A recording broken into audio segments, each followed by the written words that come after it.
Good morning students. अपने chapter का नाम है more on MS Excel. MS Excel क्या होता है? एक ये एप्लीकेशन सॉफ्टवेयर होता है जो हमारे डेटा होते हैं उसको स्टोर करने में हेल्प करता है और एनालाइज करने में भी हेल्प करता है। और जो ये होता है रोज़ और कॉलम की फॉर्म में होता है। जब हम डेटा को तैयार कर लेते हैं ग्राफ अपनी टेबल की फॉर्म में, तो हम उसको आसानी से समझने के लिए ग्राफ की फॉर्म में भी चेंज कर सकते हैं। जैसे 1 2 3 4 पता करना है कि हमारा जो प्राइस है बढ़ रहा है या नहीं बढ़ रहा, तो ग्राफ ऊपर की ओर चले जाएगा। ऐसे हम समझ लेंगे। ठीक है। जो हमारे MS एक्सेल है, ये सब बहुत सारे लोग यूज़ करते हैं। जैसे दुकानदार हो गए, सेल्स में इसकी ज़्यादा यूज़ होती है, सेल्स बिल बनाने के लिए, और कैलकुलेशन में भी इसका यूज़ होता है क्योंकि बहुत इजी तरीके से सब कुछ काम कर देता है। ठीक है। और अब है स्टार्ट MS एक्सेल 2010। उसके लिए सबसे पहले आपको तो पहले वर्कशीट बनानी होगी। और वो कैसे बनाएंगे आप? अब वो बता रहे हैं MS एक्सेल ओपन कैसे करते हैं। सबसे पहले तो आप MS एक्सेल को सर्च कर लीजिए और ऑप्शन पे क्लिक कर दो। ओके बच्चे। फिर इसके अंदर बहुत सारे टूल्स होते हैं, जैसे ऑफिस बटन हो गया। ऑफिस बटन देखो, office button, quick access tool bar, title bar, ribbon. ठीक है। वर्कशीट्स हो गई, status bar, horizontal scroll bar, page views और जूम टूल। ये सब तो नॉर्मल है। इसमें और भी चीज़ें होती हैं, जैसे आपको दिख रहा होगा ये स्क्वायर से रेक्टेंगल शेप के बन रखे हैं इतने सारे इसके अंदर, उनको बोलते हैं हम सेल। और भी इसमें बहुत सारी चीज़ें हैं, जैसे वर्कशीट हो गई, range of cell, formula bar, sheet tab scrolling, status bar. ये सब इसमें नए हैं जो आप अभी पढ़ोगे। वर्कशीट एंड वर्कबुक, इसको पढ़ते हैं हम। होता क्या है ये? वर्कशीट होता है जहां आप अपना डेटा एंटर करते हो, जैसे ये सेल वेल होगी, इसके अंदर आप अपना, ये नीचे आपको दिख रहा है शीट 1, ये सब वर्कशीट है जहां तुम अपने में पूरे में डेटा करते हो। और जितनी भी वर्कशीट होगी 1 2 3, इन सबको मिला के बन जाती है एक वर्कबुक। ठीक है। Individual worksheets are combined together, these are called workbook.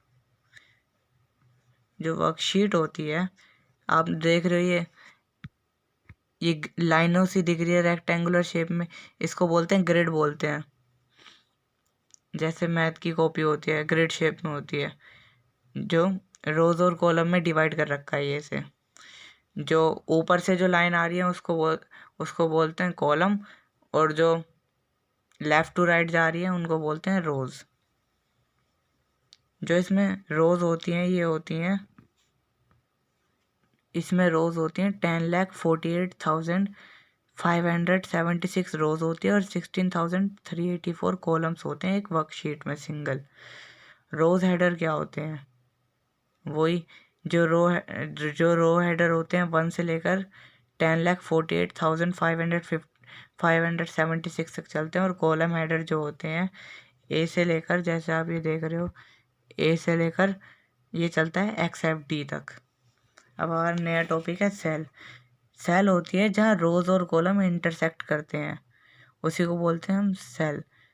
जहाँ ये इंटरसेक्शन होता है वहाँ हमें एक यूनिक एड्रेस मिलता है, जैसे स्क्वायर मतलब रेक्टेंगुलर सा शेप बन चुकी है। ठीक है। और जो ये एड्रेस बनता है वहाँ कॉलम के लेटर बनते हैं और रोज के नंबर मिलते हैं। जैसे आपने देखा अभी पढ़ा है कि रोज जो असाइन होता है नंबर में होता है और कॉलम ABCD में होता है। ऐसे इसी तरीके से एग्जांपल दे रहा है C3 को क्या बोलेंगे? कॉलम 1 का और रो 3 का। ठीक है। अब रेंज ऑफ सेल को हम ब्लॉक ऑफ सेल भी बोलते हैं, जो रेक्टेंगुलर एरिया का ग्रुप बनाता है। जो हम रेंज को इंडिकेट करते हैं वो कॉलम से इंडिकेट करते हैं, जैसे ये 2 बिंदु दिख रही होगी आपको बीच में, उससे इंडिकेट करते हैं रेंज को। रेंज मतलब जैसे यहाँ से स्टार्ट हुई और यहाँ तक चलती रही, इसको बोलेंगे रेंज। जैसे 1 टू 10, तो 1 से लेकर 10 के बीच में जो है वो रेंज हो गई। ठीक है। अब नेक्स्ट टॉपिक है name box and formula bar. जो नेम बॉक्स होता है वो नेम को शो करता है, जो भी हम जिस सेल पे वर्क कर रहे हैं। जैसे हम इस सेल पे वर्क कर रहे हैं, तो ये कौन सी सेल है, कॉलम है बी और ये है रो है 3rd, तो इसका नाम हो जाएगा B3। तो ये जिस सेल पे हम वर्क कर रहे हैं उसका नाम शो करता है ऊपर। ओके। और जो जैसे एक ऐसा साइन होता है तिरछा सा, अगर उस पर हम क्लिक करेंगे तो वो प्रीवियस सेल का नाम बता देगा हमें। ठीक है। प्रीवियस सेल के नेम को लोकेट करने के लिए ड्रॉप डाउन एरो का यूज़ करा जाता है। अब हमारा है फॉर्मूला बार। जो फॉर्मूला बार होता है इसी के सीधे राइट में इसको बोलते हैं फॉर्मूला बार, जो कि हमारे कंटेंट को डिस्प्ले करता है जिस सेल पे हम वर्क कर रहे हैं। अब हमारा नेक्स्ट टॉपिक है sheet tab and tab scrolling bar. जो शीट टैब होती है सबसे नीचे बॉटम में लोकेट होती है, जैसे 1 2 3 ये सब शीट टैब है। ये शीट टैब जो होती है लिस्ट होती है, कितनी लिस्ट है, नंबर ऑफ लिस्ट। ठीक है। जैसे 1 2 3 3 शीट दे रखी है इसमें, और हम इसकी अदला बदली भी कर सकते हैं। शीट 1 जैसे यहाँ है तो इसको यहाँ भी कर सकते हैं, इसको यहाँ ला सकते हैं। ठीक है। और अब नेक्स्ट है हमारा टैब स्क्रॉलिंग बार। जो टैब स्क्रॉलिंग बार है वो लेफ्ट में होता है इसके। ये टैब स्क्रॉलिंग बार ये रहा, जैसे हम वीडियोस में साइन होता है ना ऐसा प्रीवियस करने का थोड़ा सा, वैसे ही इसका भी साइन है कि जिससे आगे पीछे कर लें। अगर हम बहुत सारी शीट्स पड़ी हैं हम पे 10-20, तो आगे आसानी से करने के लिए हम उस पर क्लिक करते रहेंगे तो आगे आगे बढ़ता जाएगा, तो इससे आसान हो जाता है काम। अब हमारा नेक्स्ट है स्टेटस बार। स्टेटस बार जो होता है ये होता है शीट टैब के नीचे वाला और स्क्रॉलिंग बार के भी नीचे वाला, जो कि हमें इन्फॉर्मेशन बताता है कि हम मतलब काम क्या कर रहे हैं। जैसे हमने एवरेज निकाली है और कुछ निकाला है तो हमें बता देगा नीचे हमने क्या निकाला है, या हमने किसी कमांड को सेलेक्ट किया है। जो भी हम कमांड सेलेक्ट करेंगे वो ये लेफ़्ट साइड में डिस्प्ले कर देगा स्टेटस बार के। ठीक है। अब हमारा नेक्स्ट टॉपिक है गेटिंग हेल्प। अगर हम कोई प्रॉब्लम में है एक्सेल यूज़ करने की, हमें चलाना नहीं आता है, किसी चीज़ में प्रॉब्लम है, तो हमारी एक्सेल हेल्प भी कर देता है। या तो सीधा हम F1 की दबा दें, नहीं तो माइक्रोसॉफ्ट एक्सेल में राइट कॉर्नर पे एक हेल्प का ऑप्शन है, उस पर क्लिक कर दें तो Excel help dialog box open हो जाएगा। डायलॉग बॉक्स में बहुत सारे हमें दे रखे होंगे आपको किस चीज़ में प्रॉब्लम है। जैसे एक्सेल रन होने में हो रहा है, फाइल मैनेजमेंट में दिक्कत है, चार्ट में दिक्कत है, तो वो पूछेगा किस चीज़ में दिक्कत है आपको। या तो इनमें से किसी भी चीज़ पे क्लिक कर दो, नहीं तो ऊपर सर्च मार लो आपकी प्रॉब्लम क्या है। ठीक है। वहाँ से आपको हेल्प मिल जाएगी। अब वर्किंग विद वर्कबुक। जब आप MS एक्सेल स्टार्ट करोगे तो एक नई वर्कबुक ओपन हो जाएगी जिसके ऊपर कुछ भी नहीं होगा। जैसे हम दुकान से नई कॉपी खरीदते हैं, खाली पड़ी रहती है ना, बिल्कुल ऐसी ही MS एक्सेल की जो वर्कबुक होएगी उसका नाम वर्कबुक होएगा। जो सबसे पहली सेल होएगी, जैसे ये सबसे पहली सेल है, उसका नाम A1 होगा। और जो हमारी शीट होएगी सबसे पहली, वो शीट 1 होएगी। ठीक है। और जैसे माउस पॉइंटर, जो हमारा माउस होता है, उससे हम चेंज भी कर सकते हैं पोजीशन को। अब क्रिएटिंग अ वर्कबुक। वर्कबुक को कैसे तैयार करें। वर्कबुक मतलब जिसमें हम काम करेंगे। वर्कबुक तैयार करने के लिए क्या करेंगे, जैसे लेफ़्ट साइड में एक सबसे ऊपर फाइल का ऑप्शन होगा यहाँ, तो उस पर जैसे ही क्लिक करेंगे वैसी सब फाइल्स ओपन हो जाएगी। उसके अंदर आपको न्यू का, जैसे ही न्यू का बटन दिखे उस पर क्लिक कर देंगे तो बहुत सारे ये टेम्पलेट से आ जाएंगे। इसके अंदर आपको ढूंढना है ब्लैंक वर्कबुक। जैसे ही ब्लैंक वर्कबुक पे क्लिक करेंगे 2 बार तो हमारी वर्कबुक क्रिएट हो जाएगी। ठीक है। अब सेविंग अ वर्कबुक, जब हम सेविंग कैसे करेंगे, जैसे थोड़ा बहुत काम कर लेंगे, हमें काम करके कहीं बिजी हो गए तो उसको सेव करके छोड़ देंगे जिससे आगे कभी यूज़ करना पड़े तो काम आ जाए। ठीक है। तो वैसे ही फाइल पे क्लिक कर देंगे, वहाँ ऑप्शन होगा हमारा सेव एस। सेव एस पे क्लिक कर देंगे तो हमारा सेव एस का डायलॉग बॉक्स ओपन हो जाएगा। उसके लेफ़्ट साइड में हमें बहुत सारे ऑप्शन दे रखे हैं, डेस्कटॉप पे करना है, कंप्यूटर में कहीं डाउनलोड्स में करना है, अपनी मनचाही लोकेशन पे हम उसे सेव कर सकते हैं जहाँ मन करे। और नीचे फाइल का नाम डालने के लिए दे रखा है, या कुछ भी नाम रख सकते हैं उसका, ABCD या अपना नाम कुछ भी रख लो, और जैसी कुछ भी रख लो, फिर सेव कर दो। जो हमारा MS एक्सेल है उसका जो एक्सटेंशन है XLSX होता है। ठीक है। वो हमारे नेक्स्ट है ओपन अ वर्कबुक। सेम इसी तरीके से है, फाइल ऑप्शन पे क्लिक कर देंगे, वहाँ पे आपको ओपन ऑप्शन पे क्लिक करना है तो open dialog box open appear हो जाएगा आपके सामने। लेफ्ट पेन है आपका, यहाँ कोई भी लोकेशन सर्च मार लो, जिधर आपको फाइल को ऑप्शन करना है सर्च मार के वहाँ सर्च मारो, फिर क्लिक करके ओपन कर लो। ठीक है। अब वर्किंग विद वर्कशीट, यह हम सीखेंगे कि वर्कशीट के साथ कैसे काम करा जा सकता है। जैसे उसमें नई वर्कशीट ऐड करनी है, डिलीट करनी है कोई, या वर्कशीट को रीनेम करना है, मतलब नाम चेंज करना है।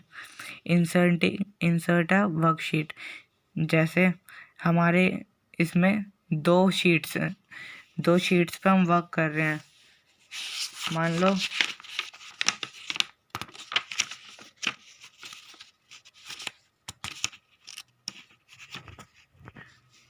अभी हमारे पास बस 2 शीट है, अभी थर्ड शीट नहीं है, तो थर्ड शीट हमें इंसर्ट करनी है। तो थर्ड शीट इंसर्ट कैसे करेंगे,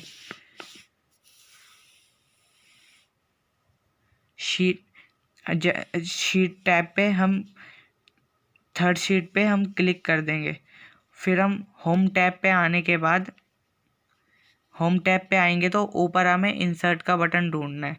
इंसर्ट का बटन ढूंढेंगे तो ड्रॉप डाउन जो हमारा वो है उस पर क्लिक करेंगे तो नीचे बहुत सारे ऑप्शन हो जाएंगे, उसके अंदर हम इंसर्ट शीट पे क्लिक करेंगे। ठीक है।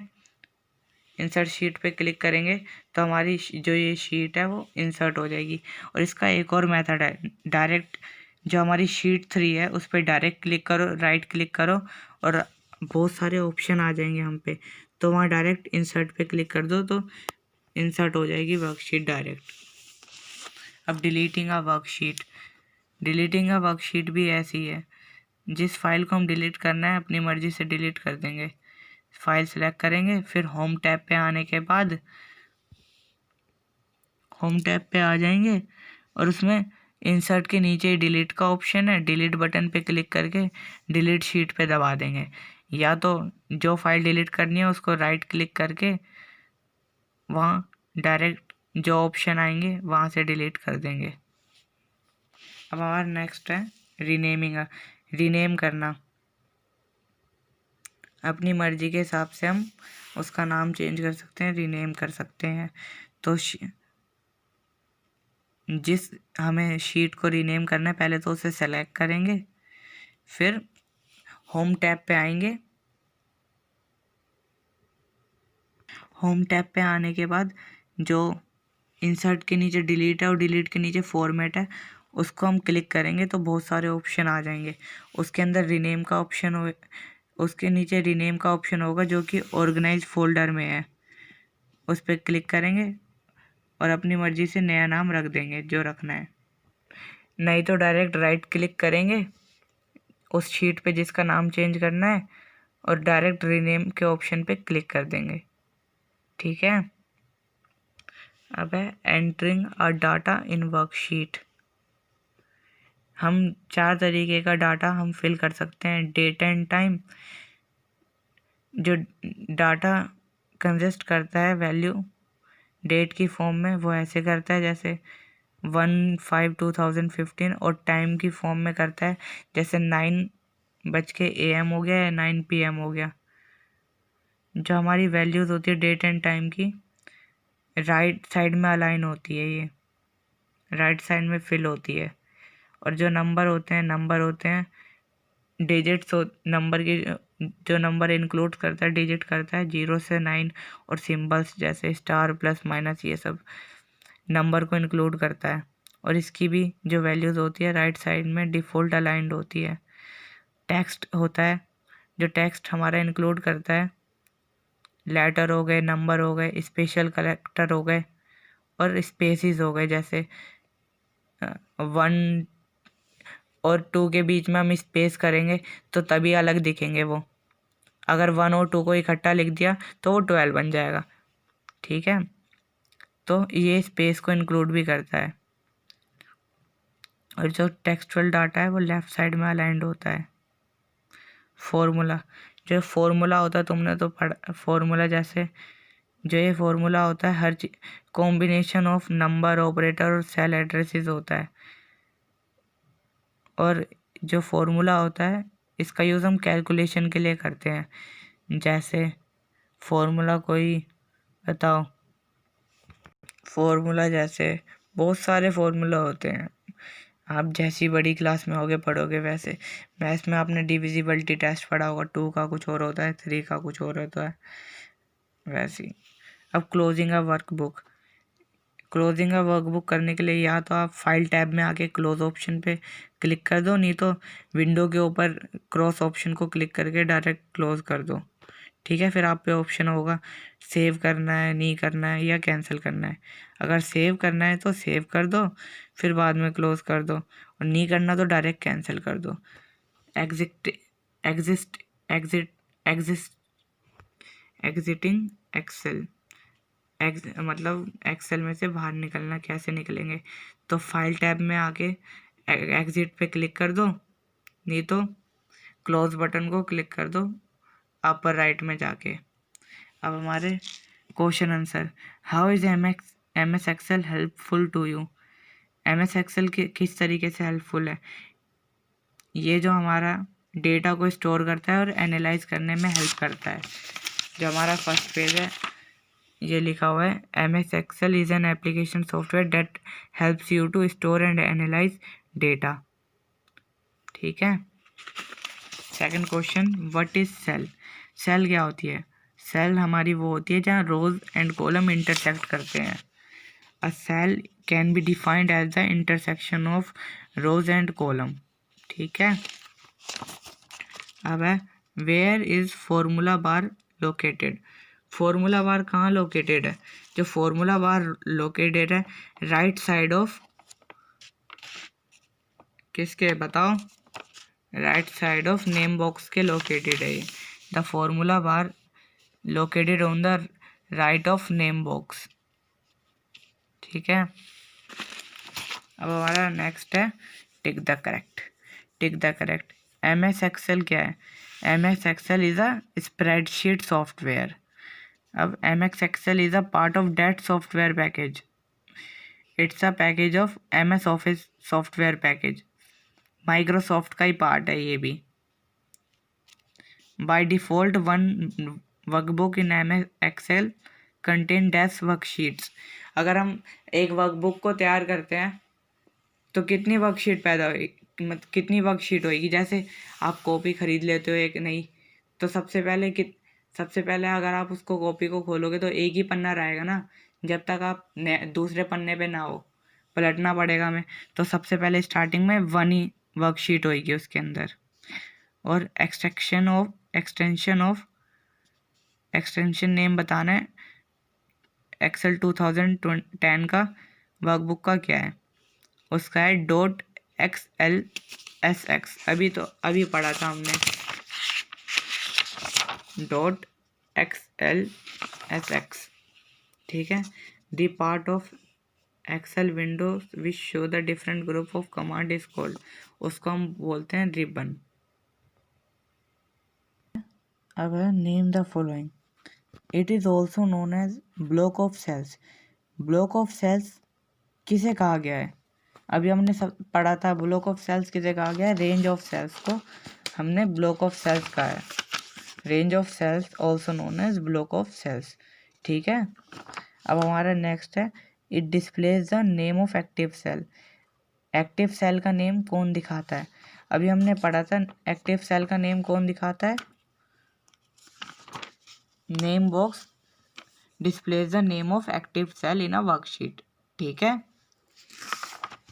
अब है it displays the information about an operation in progress. मतलब जो प्रोग्रेस में काम, मतलब प्रोग्रेस में चल रहा है कोई भी चीज़, उसकी इन्फॉर्मेशन कौन दिखाता है?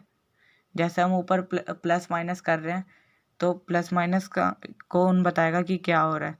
तो स्टेटस बार वो होता है जो भी काम चल रहा है उसकी इन्फॉर्मेशन बताता है, ठीक है।